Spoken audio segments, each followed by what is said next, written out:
नमस्कार हम लाइव कर रहे हैं आज। अब दिन की दूसरी देवी हर हर महादेव। तो रहा है ये रहा ना।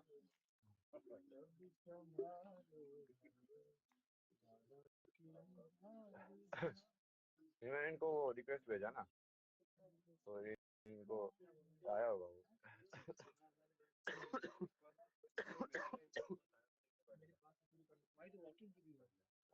उसमें आओ आप, इसमें चैट को ज्वाइन करो पहले, लाइव को ना। हाँ तो इसमें चलो इसको कैंसिल करके फिर से मैं आया। बांसुरी अच्छी बजाते हैं। यही जो देख रहा है, ये रिक्वेस्ट दिखाते रहिए मेरे को तो। हेलो ओह डन। नाइस, आपकी किस्मत बढ़िया है, पहली बार उसने वो टैब लिया।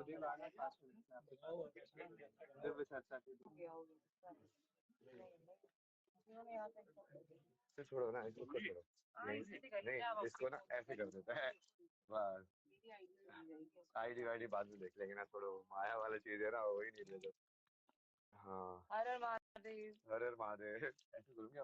हाँ लंबा कर। हाँ ये वाला है।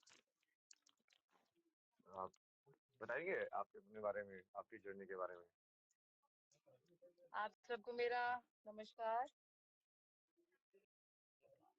एक सेकेंड।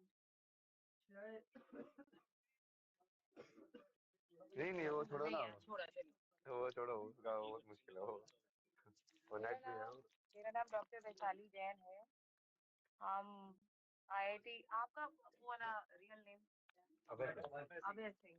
अभय सिंह जी से IIT बाबा जिसके नाम से ये प्रसिद्ध है। हम लोग अभी चलते फिरते महाकुंभ में ऐसे मिल गए हैं। मैं एक एस्ट्रोलॉजर हूँ, एक टैरो कार्ड रीडर हूँ, कॉस्मिक हीलर हूँ। और हम लोगों की बातचीत शुरू हुई astral projection, 3D 5D dimension, youth upliftment को लेके, शिव शक्ति के ऊपर हमने रामायण की भी बात करी।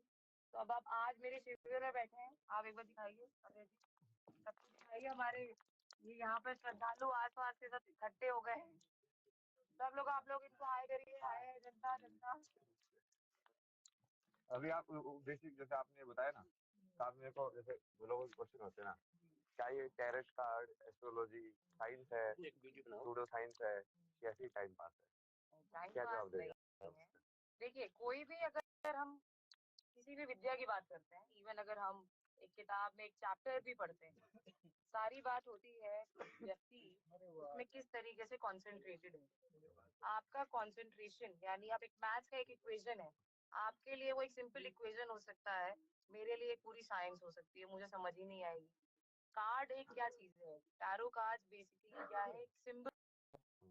अब मेरी साइकिक एबिलिटी, मेरी अपनी साधना, मेरा अपना मेडिटेशन, उस कार्ड को किस तरीके से मैंने अपने साथ उसको कहते हैं ना, उसको इम्बाइब किया है अपने अंदर। यानी आपको किसी भी चीज को जब तक आप अपना बच्चा नहीं बनाएंगे, वो आपके साथ बात नहीं करेंगे। उसको वैसे देख सकते हैं, सिद्ध कर दिया आपने उसको सिद्ध करना पड़ेगा। जैसे बाबा जी को अपने डंडे को सिद्ध कर देता है, कोई विभूति को करके सिद्ध इक्वेशन कर है ना, देता है। जैसे आपने मैथ का इक्वेशन है, आपने उसको कितनी बार प्रैक्टिस किया, आप उसके महारथी हो गए। टैरो कार्ड भी वही। अब इसको हम साइंस, कुछ लोग साइंस भी बोल सकते हैं, क्योंकि उसमें सारी एस्ट्रोलॉजी है। आप जितनी उसकी पढ़ाई करते जाएंगे, परत बाय परत, लेयर बाय लेयर, उसकी एक्चुअली में चीजें खुलती चली जाती है, खुलती चली जाती है। एक अनार है उसमें। अब वो अनार एक तरीके से अर्थ एलिमेंट है, क्योंकि उपजाऊ कहाँ से हो रहा है? कोई भी फल कहाँ से उपजाऊ होता है? अर्थ से। तो यानी अर्थ एलिमेंट आ गया उसमें। अनार खुद क्या है? एक लाल रंग है। तो अगर लाल रंग पे नजर जा रही है तो कौन से प्लैनेट को डिपिक्ट कर रहा है? मंगल को, मार्स। कौन सा उसमें ईश्वर जुड़ा हुआ है मार्स से? हनुमान जी। ठीक है, हनुमान जी के लिए कौन सा प्लैनेट और जुड़ा हुआ है? शनि। ठीक है, वही एक अनार क्या होता है? एक अबंडेंस का भी होता है, क्योंकि आप अनार खोलेंगे उसमें से फ्रूट निकलेगा, फ्रूट आप खाते हैं, आपको खुशी महसूस होती है, यानी वो अबंडेंस का भी कारक है। भैया हमें प्रसाद में चढ़ता है, तो हमारे घर में अगर कोई फल आता है बाहर से तो हम क्या बोलते हैं? प्रॉस्पेरिटी आई है, अबंडेंस आया है। जरूरी नहीं है कि धन के फॉर्म में अबंडेंस आए, भाई फल के माध्यम से, कपड़े के माध्यम से, किसी मीठे के माध्यम से, किसी भी माध्यम से अबंडेंस आ सकता है। मैंने आपको एक मुट्ठी चावल दिया, वो अबंडेंस। आज आपकी भूख मिट गई, वो अबंडेंस। आज आपको रोटी मिल गई, वो अबंडेंस है। अगर ईश्वर का हाथ ना हो तो बहुत सारे भूखे नंगे घूम रहे हैं। हम पे ईश्वर का हाथ है, तभी हमें 2 वक्त की रोटी मिल जा रही है। एस्ट्रोलॉजी के बारे में, एस्ट्रोलॉजी कैसे काम करती है? अब एस्ट्रोलॉजी में आपका प्रारब्ध आता है। प्रारब्ध बोले तो पिछला जन्म, बहुत से लोग नहीं मानते हैं, लेकिन एक चीज सोच के देखिए, जैसे कहते हैं ना, जो भी हिसाब किताब होना इस जन्म में ही होके रहना है। 16 साल तक की उम्र तक एक बच्चा ना जानता है कि उसको कैसे चलना है। उसको माँ बाप ही 16 साल तक, उसका 12th हो जाता है अमूमन 16-17 साल तक, माँ बाप ही दिशा देते हैं हर व्यक्ति को, हर बच्चे को। अब माँ बाप ने अगर सिखाया ए बेटा ऐसे ही लिखा जाता है, 2 डंडे नीचे बीच में एक डंडा, तो जो माँ बाप ने सिखाया वो बच्चे ने सीखा। अब उसको वो गोलाई में बनाना सिखाया या उसको वो लंबाई में बनाना सिखाया, बच्चे का अपना खुद का इंटेलेक्ट नहीं है। ये इंटेलेक्ट किसका है? माँ बाप का। तो 16-17 साल तक माँ बाप के कर्म आते हैं बच्चे के। तो एस्ट्रोलॉजी में लोग सोचते हैं कि राहु केतु शनि खराब कर देगा, वो डरा देते हैं इतना लोग यहाँ पर कि राहु तुमको बर्बाद कर देगा, शनि तुम्हारा खराब है। अरे 17 साल तक तो शनि का कोई असर ही नहीं आता किसी बच्चे पे, 21 साल के बाद उसका असर आना शुरू होता है। ठीक है, और शनि क्या है? आपके कर्मों के द्वारा बना हुआ प्लेनेट, कोई भी प्लेनेट। अब आप बस पैदा हुए, पैदा होते ही चलने थोड़ी लग गए हैं। 2 साल की उम्र तक माँ बाप आपको चलाना सिखा रहे हैं, बार बार आप गिर रहे हैं, ऐसे ही आपका प्लेनेट। वो अभी क्या है? अधगचा है, वो सिर्फ अभी पैदा हुआ है।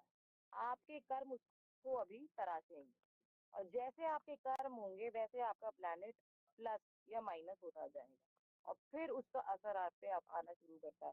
मोदी जी का बुध वक्री और अस्त दोनों, बुध वक्री और अस्त का मतलब कि उनका बुध वाणी, बुध होता है थ्रोट चक्र, वाणी का कारक हो गया।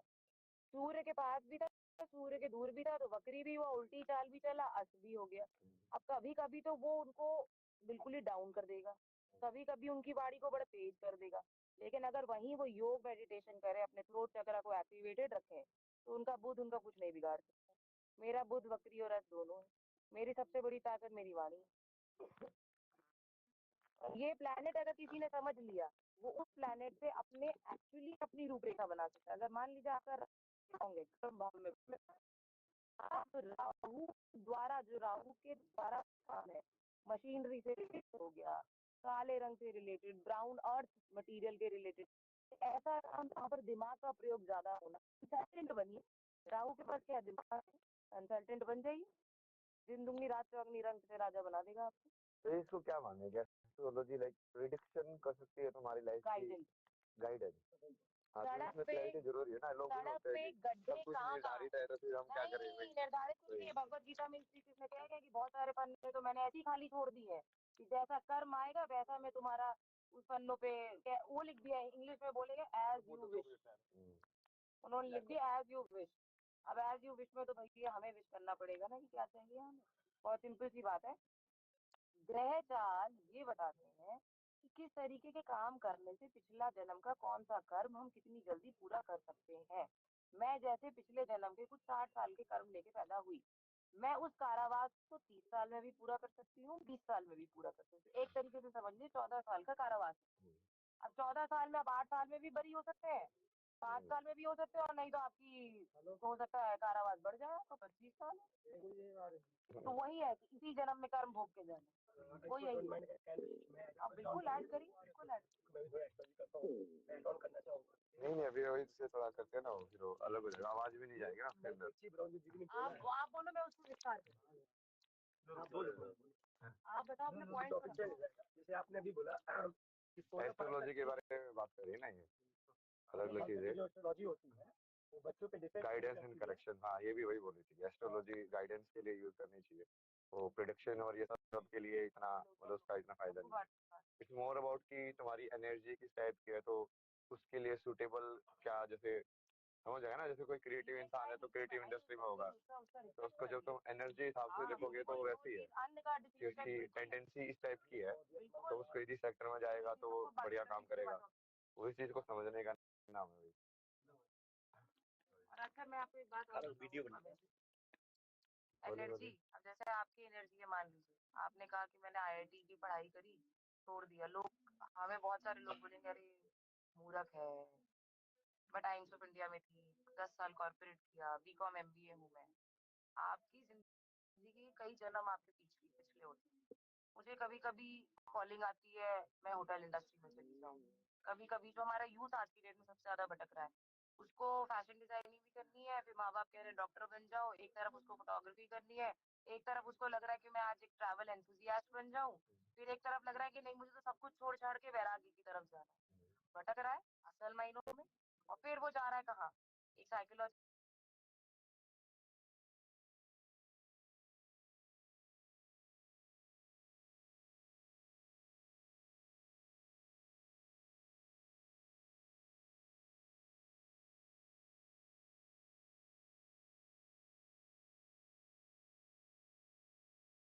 के पास, एक एस्ट्रोलॉजर के पास, एक योगा कोच के पास, एक मेडिटेशन गुरु के पास, एक फलाना के पास। कमा 10,000 नहीं रहा है, खर्चा 1 लाख कर दिया और 90,000 के उधार पे आ गया। अब तो वो वैसे ही पागल हो जाएगा, वो तो वैसे ही पागल हो जाएगा। अब वो कहेगा कि भैया मेरे को तो पंडित जी ने बताया था कि फलाना फलाना होगा मेरे साथ, यहाँ तो मैं 1 लाख रुपए उधारी पे आ गया हूँ, है कि नहीं। तो मतलब भाई भटकने से पहले इंसान अपने साथ बैठे तो अपने अंतर ध्यान तो हो। जो आपने शिव शक्ति की बात करी, ये सब कुछ हम में ही है, हम लोग यही बात तो कर रहे हैं। हम अपनी शक्ति ही नहीं समझना चाह रहे, हम मौन में ही नहीं जाना चाहते। मैं और आप, मैं आपको ये बताऊं, ये जगह जब मैंने ली क्यों ली थी, इतनी दूर क्यों ली, मुझे मौन चाहिए। वो मौन, वो मुझे मौन चाहिए।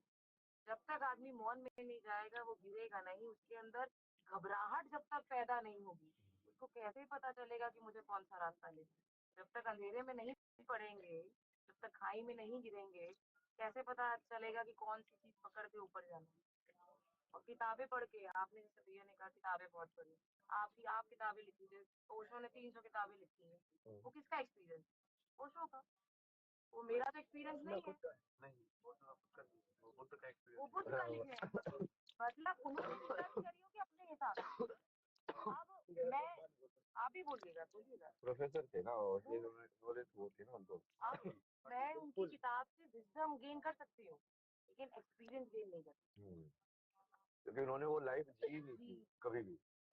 अब आपका एक्सपीरियंस जो आपने यहाँ झेला या मैंने झेला, हम लोग अपना एक्सपीरियंस लिखेंगे, लेकिन जो दर्द हम उठा पा रहे हैं वो इनमें से कोई व्यक्ति नहीं उठा सकता, या इनका दर्द हम नहीं उठा सकते। और आपने क्या बताया टाइटल, एक क्या था ना, cosmic, cosmic healing. Cosmic healing, ये क्या होती है बता दो लोगों को, ये नए नए शब्द है, लोगों को समझ में आएगा भैया होता क्या है cosmic healer. Cosmic healing, healing of clairvoyant. Clairvoyant, clairvoyant is something जिसको हम बोलते हैं कि हमें कान से चीजें सुनाई दे जाती हैं और ये आंखों सब से। होता है, लोग तो बोलते हैं ऐसे कुछ नहीं होता ना। मैं एमबीए करके 10 साल कॉर्पोरेट करके इस लाइन में क्यों आई, क्योंकि ये मेरे साथ होता था। पहले मैं इसको अंधविश्वास मानती थी। रीजन बीइंग, इधर थोड़ा आप भी आइए। नहीं नहीं, वो तो ऐसे घुमाता रहता हूँ मैं। रीजन बीइंग क्योंकि पहले क्या होता था कि मुझे लगता था कि मुझे कोई प्रेमोनिशन हो रहा है, मैंने कोई चीज देखी वो हो गई, तो ये लगता था कि ऐसा क्यों हो गया। कोई चीज सोची, अमूमन बहुत लोगों के साथ ऐसा होता होगा कि अचानक से आपने कोई चीज सोची और अगले पल वो हो गई। ये इंट्यूशन है, ये इंट्यूशन है। लेकिन ये गट जिसको हम कहते हैं, हमारा गट यानी हमारा पेट, हमारा पेट, आप कहीं भी जाते हैं, किसी घर की ऊर्जा पे आप जाते हैं, आपको कभी कभी किसी की ऊर्जा बड़ी घर की बड़ी खराब लगती है, तो कभी कभी किसी के घर की ऊर्जा आपको बड़ी अच्छी लगती है। एनर्जी है, इलेक्ट्रोमैग्नेटिक फोर्स है, ये ऑरा है। सेम उसी तरीके से कॉस्मिक हीलिंग, कॉस्मिक हीलिंग और क्लेयरवॉयंट बेसिकली क्या है, हम लोग सन की ऊर्जा, सन 24 घंटे, हमें भी लगता है कि अस्त हो गया, बट वो एक्चुअली में यूनिवर्स में 24 घंटे चल रहा है। एक सिंबल्स होते हैं, जैसे आपने कहा ना साधना करना, हर साधना का, हर तांत्रिक का, हर किसी का कोई ना कोई सिंबल होता है। ओम भी जैसे हमारा एक सिंबल है, सबसे यूनिवर्सल सिंबल अगर मैं बोलूँ, इसमें सारी ऊर्जा है, इसमें सारे तत्व समाये हुए हैं, वह ओम, जिसमें करके हम बोलते हैं। इवन हमारे सातों चक्र, उनको 112 चक्र है हमारे पास, लेकिन 7 चक्र मेन है। और वो अगर विशुद्धि आज्ञा चक्र और सहस्त्रार की अगर मैं बात करूँ, तो वो ओम की ध्वनि से ही, और हमारा बिंदु चक्र जो यहाँ होता है पीछे, बचपन में कहते थे ना टप्पी मत मारो पीछे, यहाँ नहीं मारो, हमेशा बोलते थे यहाँ नहीं मारो, बिंदु चक्र है हमारे। लोग जानते ही नहीं है इस बात, बिंदु चक्र अगर उस पर चोट लग जाए तो एक्चुअली में आई साइट सबसे पहले वीक होगी, आपके माइग्रेन की प्रॉब्लम आपको शुरू होगी, आप लोगों के बाल झड़ने शुरू हो जाएंगे, सहस्त्रार और आज्ञा किसी का वीक होता है तो बचपन से आई साइट जिनकी वीक होती है, मोतियाबिंद जिनको होता है, सबसे पहले फिजियोलॉजिकल चेंजेस आते हैं, देन साइकोलॉजिकल। किसी को पता ही नहीं है ये बात कि चक्र एक्टिवेट करके हम लोग बॉडी के सारी ऊर्जा फिजियोलॉजिकली ठीक कर सकते हैं। आपका जैसे पेट नहीं है, आपका मणिपुर चक्र, स्वादिष्ठान और रूट चक्र तीनों ही बैलेंस है। जिनके यहाँ पर तोन होंगे सबके वो माइनस में, पैसा नहीं रुक रहा है। मणिपुर चक्र इसका मतलब स्थिर नहीं है, मूलाधार स्थिर नहीं है, अगर नेम फेम नहीं मिल रहा है, स्वादिष्ठान स्थिर नहीं है, तो कॉस्मिक हीलिंग क्या है? बेसिकली पैसे वालों का पेट होता है क्योंकि उनका प्रारब्ध भी है। हर चीज कनेक्टेड है, हर चीज कनेक्टेड है। जब बात करेंगे तो ये इतना टॉपिक इतना वास्ट है ना ये कि इस पे कई सीरीज निकाली जाए, ये ऐसी बात है। और कुछ आप बोलना चाहेंगे मतलब आध्यात्म के ऊपर? कॉस्मिक हीलिंग अध्यात्म की अगर मैं बात करूँ, लोग अध्यात्म को सोचते हैं कि दियाबाती करना, असल मायनों में दियाबाती करना इज नॉट अध्यात्म। अध्यात्म का मतलब होता है अपने साथ समय बिताना, अपने साथ अपनी दिमाग की ऊर्जा को। भाई मुझे अगर कोई थप्पड़ मार दे और मैं तुरंत एग्रेशन में आ जाऊँ, जिसका मतलब मेरे अंदर अध्यात्म नहीं। रिएक्शन, आपका एक्शन क्या है, रिएक्शन क्या है, एक्शन पे रिएक्शन। किसी पुलिस वाले ने गाड़ी पे थप कर दिया, 2 मिनट में गाड़ी से निकल के हड़कंप मचा कर दिया, क्या मतलब किस बात का अध्यात्म? राशन लेने आए हैं बाबा लोग, तुरंत घर से और भाले निकाल लिए, किस बात का अध्यात्म? कि 10 घंटे 4 घंटे लाइन में नहीं खड़ा हो सकता। अध्यात्म तो आपको शांति देता है, अध्यात्म तो आपके अंदर धैर्य पैदा करता है। अगर धैर्य ही नहीं है, किसी ने आप पे हंसा, दुनिया हंस रही है, फैक्ट बात है, दुनिया मुझ पे भी हंस रही है बहुत सारी चीजों पे, क्या फर्क पड़ता है? हम 5 उंगलियों को एक बराबर करने थोड़ी आए हैं, हम तो सिर्फ उन 2 के लिए आए हैं जिन 2 को एक्चुअली में हमारे साथ चल। हमारा वो 2 टारगेट, हमारा 50 टारगेट के लिए अगर हमने 2 अच्छा कर दिया, 2 अध्यात्म हमने खड़े कर दिए, 2 शोल्डर, एक और एक 11। अगर आपको आईआईटी बाबा की बातें अच्छी लगती है तो से सहमत हैं तो प्लीज़ आप लाइक, सब्सक्राइब